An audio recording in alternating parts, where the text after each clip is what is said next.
Welcome back to Frontside Press. Hey, Ugh. what's up, everybody? Thursday, 8-ish, Frontside Press, Music with MGL, Mike and Jeff. We are, this is how much we're dedicated to you fans. So Mike can barely sit up in one spot because of his back injuries, and yet here he is. And I, for various family reasons, have been relegated to the garage where it Is is that a Camaro? 120. Oh, yeah. You've never seen my Camaro? No. There you go. Let me see if I can get it. Yeah. That's 73? So it's a 1971 71. Camaro. Boys and girls, SS? when you have SS, yep. When you have serious criminal charges, but you do not have enough cash in your bank account to pay for your highly experienced professional lawyer, but you do have things that are worth lots of money, you can sign those titles over to your lawyer to represent you in the cases because you're not liquid. So yes, I recently obtained that. I actually got it back in December from a client who he didn't have the cash, but he had the car. So I've gotten a few things that way. I do like to trade a lot of guns. That's the first car I ever got. So yeah, no, 1971 Camaro.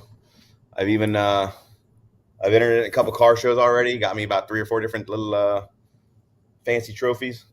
The kid says it's Very her nice. car, and she's going to drive it to high school when she turns 16. So we're having a debate about that.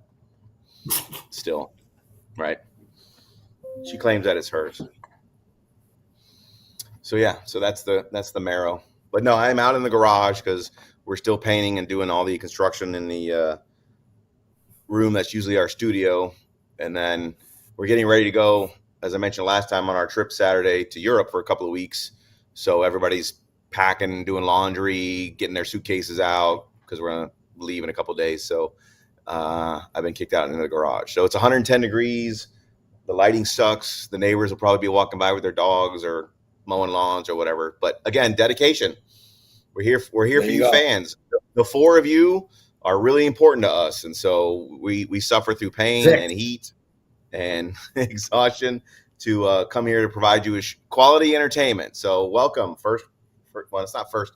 See, I'm still stuck on the old thing where I was just a once a week guest, but Thursday, 8-ish. So how you doing? Right. Trick question. Yep. So I know we've touched on it before, but we're starting to build a training facility in Palmetto, so an indoor training facility. And things are moving along on that. We're getting ready to start the demolition and the construction and stuff like that. So I'll keep everybody updated. But as of now, I can if I'm feeling all right next week, I can start doing lessons at Bullseye. So if anybody wants to come out and train, just let me know. We'll get ready to do another outdoor class. We're getting ready to set a date and then set a date for a rifle class. So if anybody wants training, just let me know. Just don't do it in the comments because I can't figure out how to get to them on this iPad. So what's been going on, Jeff? Anything? I mean, not really personally. The same as about last week. Working. I did. Was this after or before last week? I think it's so. Did I talk about my trial I had last week? Maybe I didn't. I don't know. I had a reckless driving trial last week on a motorcycle, et cetera, et cetera. So I won that trial. So I got a big trial win next week or last week. Nothing exciting. Congratulations. Yeah, that's about it.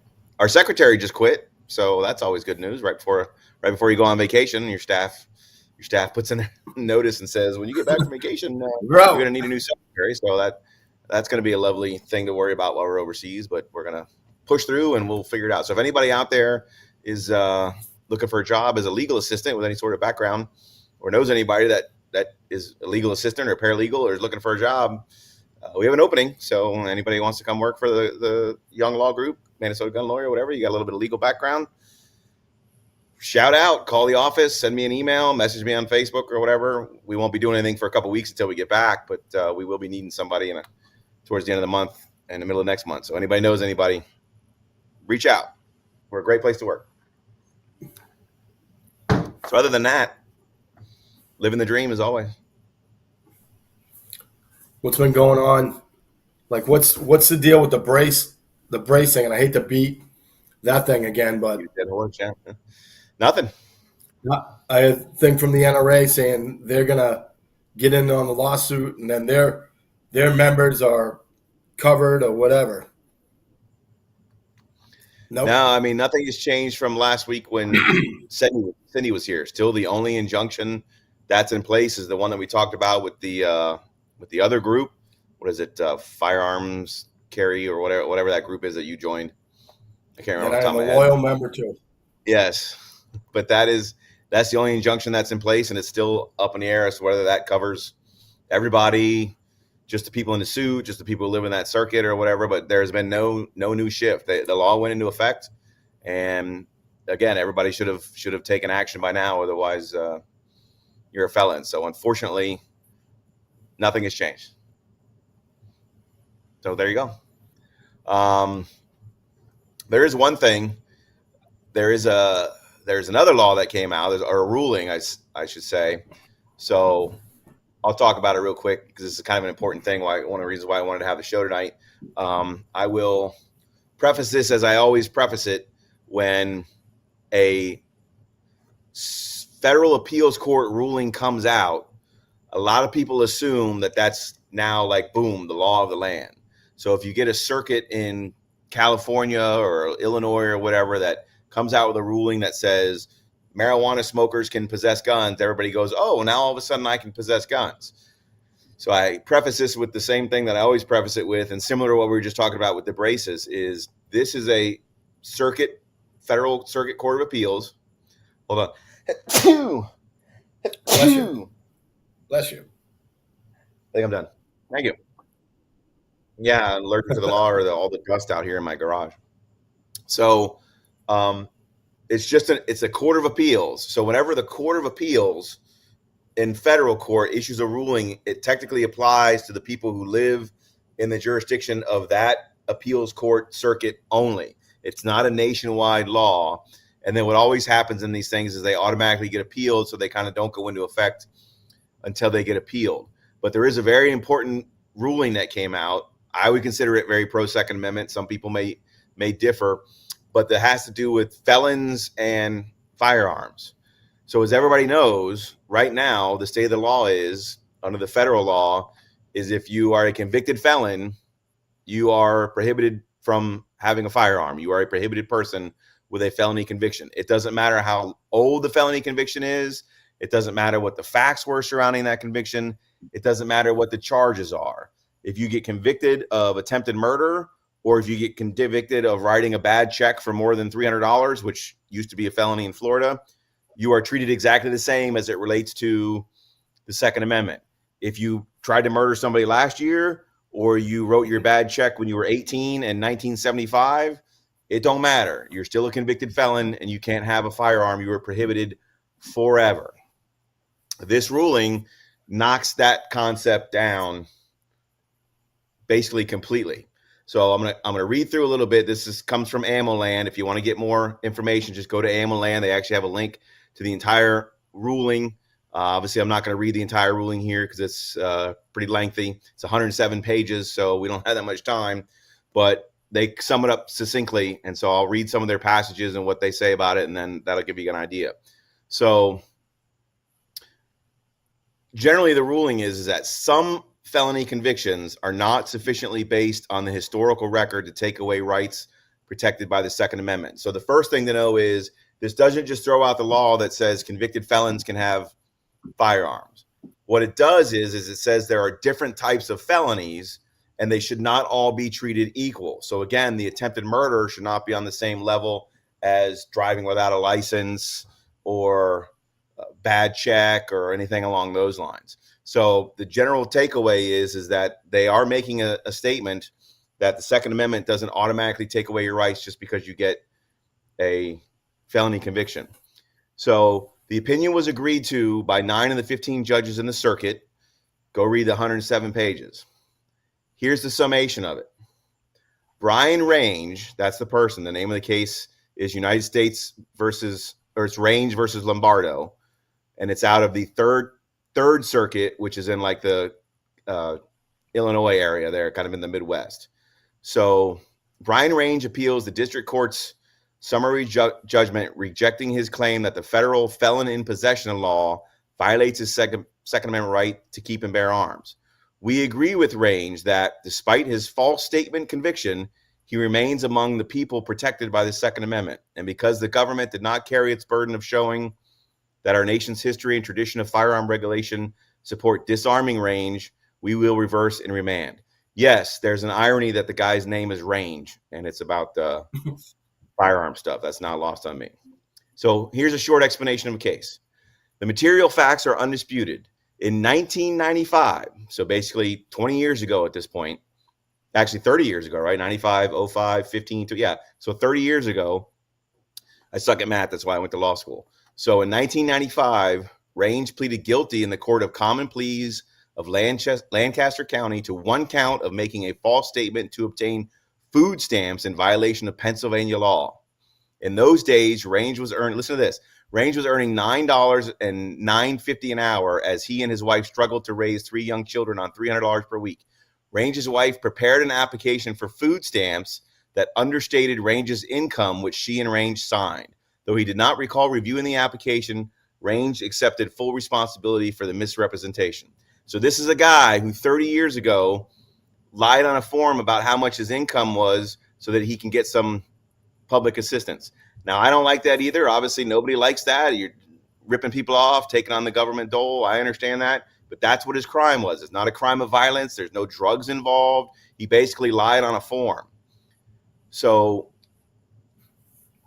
while Range's appeal was pending, the Supreme Court decided New York State Rifle and Pistol Association versus Bruin. If you recall, this is the case we've talked about numerous times. It was a landmark Second Amendment case that came out with this new Supreme Court makeup a year and a half or so ago that basically completely changed how people view these Second Amendment laws. So originally the guy lost because while his appeal was pending, he lost, but then this new case came out, so they got to submit new paperwork. And this is what the court said. Applying that standard, which is the new standard, Bruin held that the Second Amendment and 14th Amendments protect an individual's right to carry a handgun for self-defense outside the home. We all know this. This was the thing. New York, remember they said you couldn't basically bring a gun anywhere. And so they passed a law that said, no, you're allowed to carry it outside the home.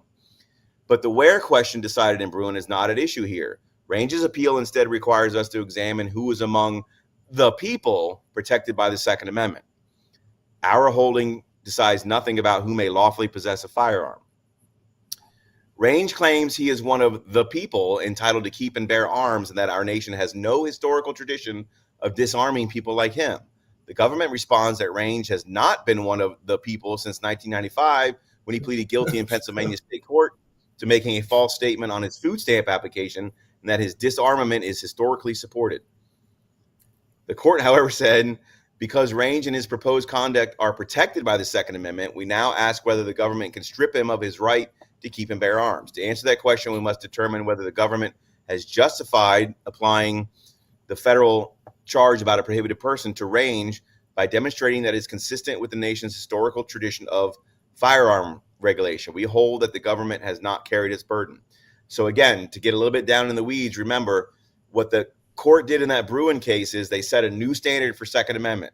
They basically created a historical standard, and they said that unless you can find a historical standard, to repeat myself, of these particular people not being able to have guns, the law fails. So you basically have to go back to the history of what we would normally call constructivism, strict constructivism of the Constitution, which is you read the law and you look at the times when the law was passed, and you get an idea of what the people who wrote it had in mind. If there's no historical record of people restricting a certain right, then you can't do it. So they completely changed the standard.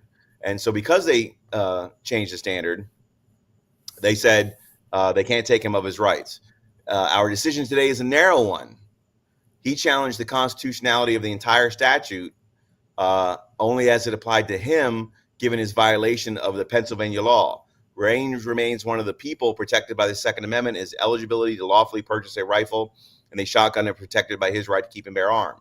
Because the government has not shown that our republic has a longstanding history and tradition of depriving people like Raines of their firearms. So basically, there's no historical record of people lying on government forms having their gun rights taken away, and so they can't constitutionally strip him of it. So they reversed the district court and remanded it to enter a declaratory judgment in favor of him and enjoin enforcement of the federal law against him and conduct any furthers consistent with that opinion. So in a nutshell, again, it's very narrow because they didn't just overturn the federal law and say felons can have a gun. What they did is look at his particular case, and they said his particular charge and the facts regarding his allegation are not the type of charge that historically the country has deprived people of their Second Amendment rights based on that charge. So they threw it out as it pertains to him. But it is a very good precedent because it basically says almost anybody, let's say somebody in Florida gets denied a background check because they have a bad check conviction or driving a license suspended or something like that. I mean, think about that. There's clearly not going to be a historical record of people with driving while license suspended charges not having firearms, because when they wrote the damn thing, nobody was driving a car. Obviously, there was no such thing as driver's licenses. So what they're going to do right now is it basically opens up the whole Pandora's box for anybody who is a convicted felon and under the prohibited person statute can file their own lawsuit in federal courts to have them specifically allowed to possess firearms. They basically got an injunction against the federal government saying, hey, you can't fail him on a background check, or you can't charge him with possession of a firearm by a convicted felon because his charge isn't a historical one. So you can imagine that this is going to open all kinds of lawsuits because everybody who's got a felony conviction out there that they think is not historically one that takes your firearm rights away can file this federal lawsuit. So what you might see is this case itself, I would imagine they're probably going to appeal this case and it may go up to the Supreme Court.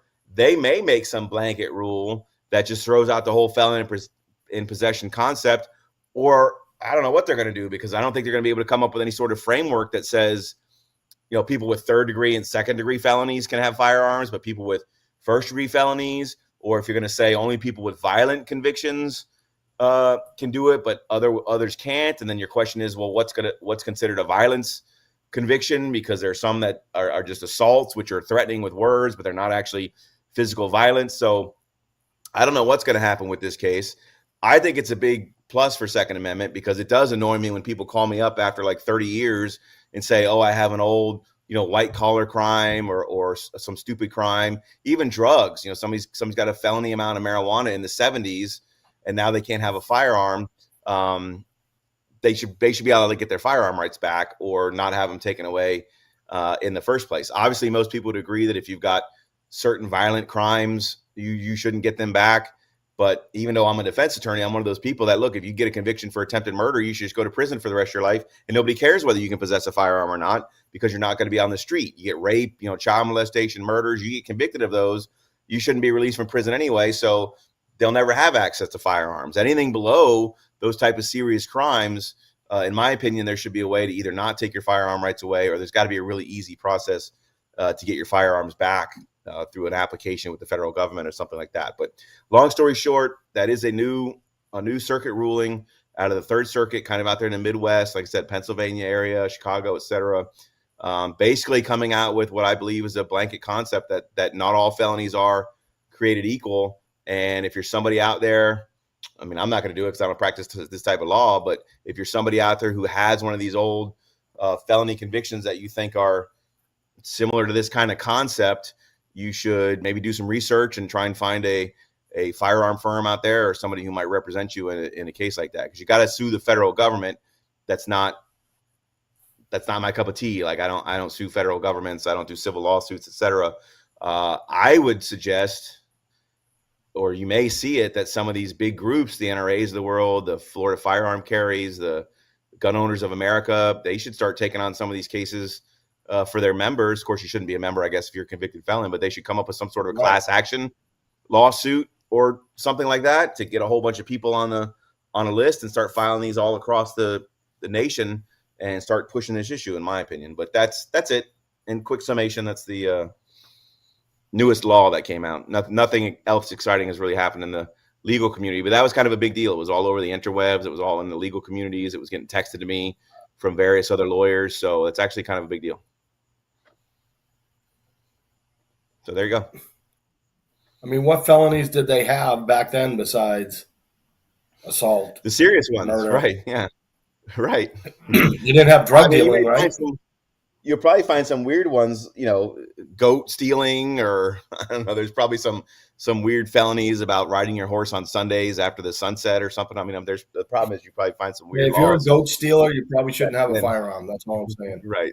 Well, it depends on what you're stealing the goat for. I mean, if you're stealing it for inappropriate reasons, whatever. Well, that's what I'm saying. If you're a homeless guy that's hungry, you just steal a goat and eat it. But yeah, I mean, I would think, right, it's just going to be your traditional. You're correct. It's going to be your traditional stuff. Your violent crimes, theft was obviously going to be illegal back then. You probably had a lot of property crimes back then, land squatting, things like that, because that was a big deal, obviously, back then.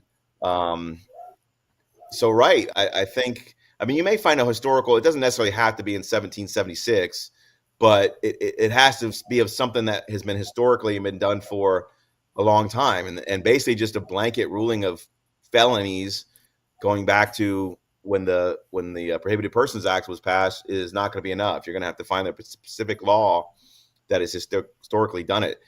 And as we all know, as everybody, there's the quotes out there about on any given day, you're violating, 60 felonies somewhere in the world, because between the federal government laws and state laws, you're committing felonies on a regular basis every day. You just don't know about it because of how stupid the laws are. So the blanket ruling, well, you might know about it.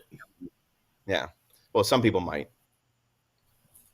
But again, me being the absolutist, like I don't even know why felons in general can't have their firearms. It says shall not be infringed. It doesn't say comma unless you get a felony conviction, or unless you get a domestic battery conviction, or unless you get an injunction. Like all of these prohibited person rules are nonsense. Even drugs, because they were putting freaking cocaine in Coca-Cola, like when it was first invented, and people were putting cocaine legal. In cough medicine.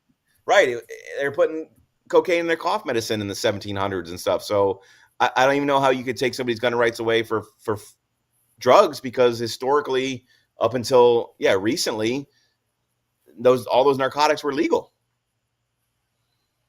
I used to have a booking slip from Salem jail when it opened in like, I can't remember what it was, 1803 or something like that.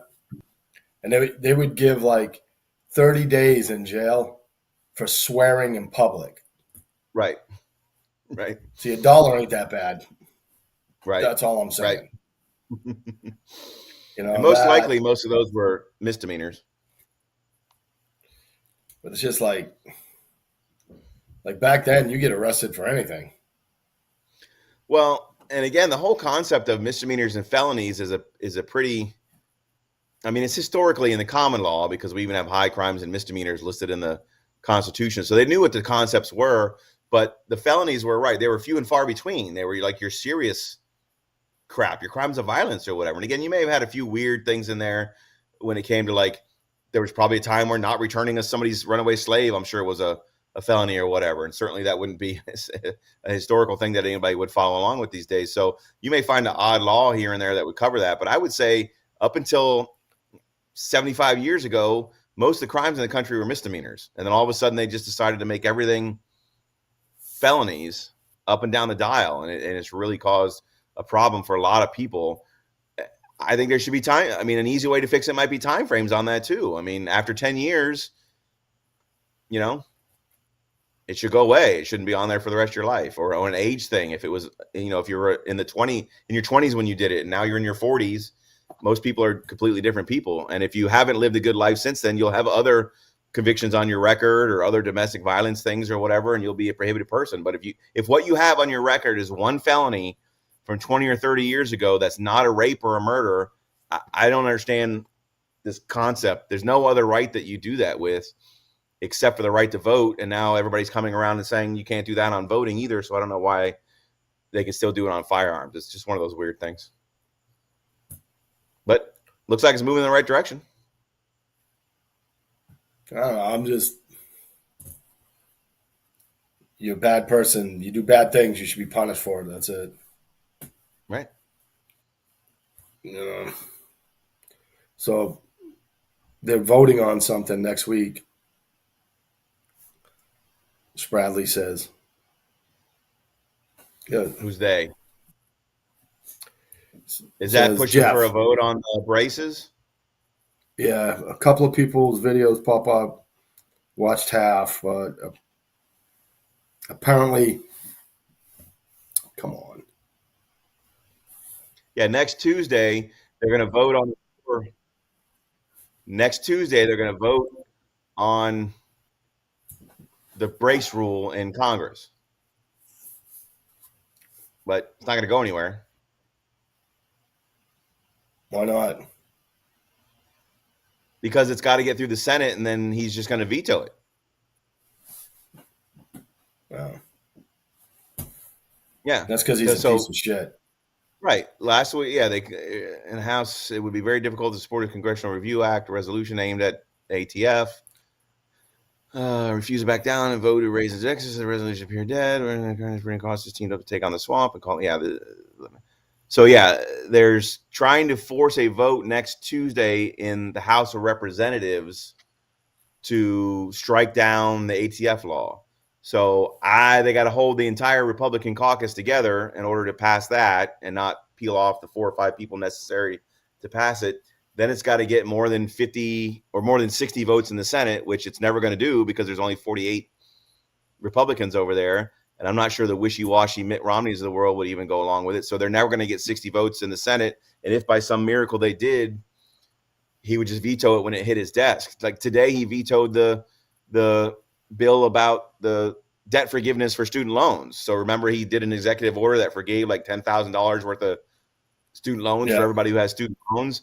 Well, the Congress, both Democrats and Republican, because they did get enough votes in each house, passed a law overturning that and said, yeah, you can't just waive that stuff. These people got to pay their bills. He just vetoed it today. So he doesn't care. He already got the votes from it. So what's he care? Well, that's the issue. Exactly. And they also know it's going to get struck down by the Supreme Court. They basically already said it. Everybody's just waiting for the ruling to come out, but it's going to get struck down by the Supreme Court. And then they're going to walk around and be like, oh, see, we Democrats tried to give you guys relief, but that mean old conservative, out of control MAGA Supreme Court shot it down because they don't care about you and your money. And so vote for more Democrats. You owe the money. Pay the fucking money. Well, of course. I mean, that's your average person's belief on that. Even most Democrats will tell you that that's what they want people to do. But in getting back around to the brace thing, that's why it doesn't matter. I don't believe it would even get out of the House, quite frankly, because I think there's enough wishy-washy. Remember, they only have like a 4 or 5 vote margin over there because of the way things went in the last midterm. So they'd have to get everybody in line. They really couldn't lose any Republicans. There isn't a single Democrat that's going to vote for it. And then when it goes over the Senate, they have to get the 48 Republicans. And then, again, I suck at math, 12 Democrats. Tell me 12 Democrats that are senators that are going to vote for a bill to allow people to have short barrel rifles without registering them with the government. It's never going to happen. So he can force a vote all he wants, and I give him credit for sticking by his guns and forcing it, but it ain't going to, I don't think it's going to get out of the House. And even if it gets out of the House, it's going to die in the Senate. And again, even if there's some miracle, it landed on old Joe's desk, he's going to veto it. So you can talk all you want about there's a vote next week, but guess what? They don't check shit. What? He won't even know what it looks like. He's so friggin' I don't want to get into it. I don't know. I'm in enough pain. I don't know. Carrie, do you have that video from last week? All right. Well, Joe Biden did actually come out and make a statement on this brace thing. Here he is. He's about to make a statement on ATF. No. No. Oh. That damn brace. Yeah, he tripped over a brace. Yeah, there was a stabilization brace on the ground there, I think, and you see that it jumped right out and tripped him. 10 shot. Did you notice how everybody cheered more when he fell down? That was funny. Oh, anyway, so that's your presidential statement on braces. So yeah, it'd be nice if it went through, but look, it's not going to happen. The only way the brace thing's going to get overturned is if it gets all the way up to the Supreme Court and the Supreme Court strikes it down, like they've been doing most of these other anti-Second Amendment laws. I think if they apply Bruin the way that they've done it with everything else, they're going to end up striking it down, but we're going to have to wait a couple of years for it to happen. Your legislature's not going to do it. It's all bullshit. Land of the free, man. So I'm supposed to get my Springfield Prodigy next week. Oh, yeah? Yeah, it's been back to Springfield 3 times. Finally said, don't send it back. I want a new one. Either send me my money or send me a new one. And the guy's like, what do you want? I'm like, I'll take a new one. Just don't send me the same friggin' broken gun. How many times they send it back? I had to send it back 3 times. Oh, Jesus. Yeah, that sucks. It's like the first 2 times it broke before it even got signed in. It came in, I saw it, I went and got it. I was dry firing it, and the gun locked up, and I didn't know what it was. And then to come to find out, it's a safety breaking. So you don't need no safety. What do you know about that? What's that? What do you need safety for? I don't know. That's why I was trying to get it to not to work. Right. Yeah, as you say. Most people would rip those safeties off anyway because it's useless. The Glock Perfection don't even come with a safety. What's the old thing? This is my safety. This is my safety right here. Exactly. He never said that. Just like in real life, he never said that. But all the internet warriors do. All the internet warriors do. We went out for drinks, and my buddy's friends, and I'm like, let him get like 2 more drinks in him, then ask him about this is my safety. He goes, what's that? I go, oh, you didn't see the movie? I'm like, go ask him. He's like, I didn't say that bullshit. I'm like, I don't care. I'm still going to say it. Yeah, everybody still says it, right? It's the easiest thing to say. So, oh, well. All right, we'll get you out of here, man. You look like you're about to die. Yeah, like I was doing great until like 7:45. And all of a sudden I tweaked something, and then Mafia was putting stuff on my back and everything like that, and that's why I was late. Yeah, that's all right. You'll get there. So you're not in. Are you going to be on next week? So I'll have to figure it out when I get there. So we're leaving Saturday, gone for 2 weeks, coming back the 26th or whatever. So there'll be 2 Thursdays I'll be gone. We do have internet on the boat, but I'm still not sure of the time difference, and I might be on Loch Ness looking for the Loch Ness Monster or something and can't log in because I haven't done the math on that yet. I'll know once we get there Saturday. Yeah, well, that's what I'm saying. Once we get there Saturday, I'll have a better idea what the time difference is. Then I'll let you guys know if I can do it. If not, you can get Skinny or somebody do it, or just take a couple weeks off and heal yourself. And then when we come back, we can fire it back up in July. I'll leave that up to you. But if I'm able to do it, if I have internet connection, if I'm on the deck of the boat and we're not doing anything and I'm awake and ready to do it, I'll do my best to log in for sure. But if I can, I'll just keep you updated. Yeah, I'll bill you the roaming charges. All right. Well, have a safe trip. All right. Yep. Anything else? All good? Let's get out. You want me to bring anything back from Ireland? Yeah, alcohol. Yeah, I can't get that shit through customs and on the plane, man. So we go to. I'll tell this trip real. I'll tell the story real quick. We went out to Vegas a few months ago. If you remember that, I was out in Vegas, and we went out there, and we had one suitcase between my wife and I. It was underneath the weight limit, and so we didn't have to pay extra for the baggage or whatever. Everything was fine. We get out to Vegas, and they decide, the other people in our group, that they don't want to pay for all the prices downstairs. So they call the local liquor shop, and the guy drives up in a minivan. He delivers a whole bunch of alcohol. Well, they didn't drink it all by the end of the trip, so they told us to bring it back. So my wife, not one to leave alcohol just in a hotel room, said, well, we're going to take it back to Florida. So we wrapped everything up, made it all nice and safe, and put it in a suitcase and get to the airport. Guess what? Now the suitcase is like 15 pounds over the freaking weight limit. And so we had to pay $86 or whatever it was to take the suitcase back, which was more than the damn alcohol that I think was in the suitcase. So that's why I ain't bringing alcohol back from Ireland for you, because I ain't going through that nonsense again. When I get back to the Tampa airport, I'll go to the duty-free shop and see if they got any Irish whiskey, and I'll tell you it's from Ireland. Right, then just lie to me about it. Right, exactly. Yeah, I bought this from some nice little pub in the middle of nowhere. Yeah, I'll find something. Kara will certainly find something that she'll bring back for you that's neat. Maybe we'll get you a stuffed Loch Ness Monster or something. Give her a big hug for me. I will. We'll have fun. All right, guys. Thanks for watching. I'm sweating my ass off. Mike's in pain. Every Thursday, 8-ish, Frontside Press. Follow on Facebook. Musings with MGL at YouTube. My channel's under attack because of the algorithm. Get on there. Pick up a couple more subscribers, so I'm still inching. Couple more subscribers. So please watch, share, subscribe. Everybody have a good time. I'll see you next Thursday. If I don't, I'll see you when I get back.